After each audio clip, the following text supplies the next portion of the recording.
तर आज मी गेलो होतो मार्वलचा नवीन आलेला चित्रपट डेडपूल अँड वुल्व्हरीन. तर हा चित्रपट चालू झाल्याच्या नंतरच आपल्याला हसवायला चालू करतो. सेकंड पार्ट आला होता तो रणवीर सिंगनी डबिंग देऊन त्याची फार वाट लावली होती. तर आता तसं नाही आहे. संकेत म्हात्रे जे डबिंग आर्टिस्ट आहेत पूर्णपणे त्यांची जान ओतली आहे या चित्रपटामध्ये डबिंग देऊन. कारण तुम्ही या चित्रपटाला बघत असताना इतका हसू येईल की काय सांगायलाच हे नाही, शब्दच नाही. याच्यामध्ये दाखवले गेलेले ॲक्शन सीन्स, कॉमेडी आणि या चित्रपटामध्ये दाखवल्या गेलेल्या एंट्र्या त्याही इतक्या भारी आहेत की मी या चित्रपटाला बघत असताना फारच मजा केली. तुम्ही सुद्धा मार्वलचे फॅन असाल तर नक्कीच तुम्हाला हा चित्रपट आवडेल.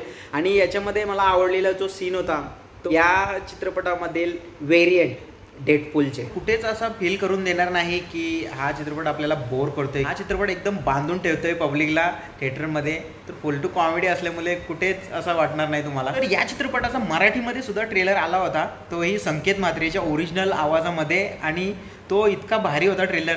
तर तुम्हाला काय वाटतंय, हा चित्रपट मराठीमध्ये रिलीज झाला असतं तर बघायला आवडला असतं का? नक्कीच हा चित्रपट बघायला जा. तर या चित्रपटासाठी माझ्याकडून आउट ऑफ 5 मधून 4 स्टार. तर तुम्हाला हा रिव्ह्यू कसा वाटला नक्कीच आम्हाला कमेंट बॉक्समध्ये सांगा. आवडला की नाही, आवडला तर नक्कीच लाईक करा आणि सबस्क्राईब करा आपल्या मराठी रिव्ह्यूवाला चॅनलला. भेटूया एका नवीन ट्रेलर, एका नवीन मूवी रिव्ह्यू सोबत. तोपर्यंत जय हिंद, जय महाराष्ट्र, धन्यवाद.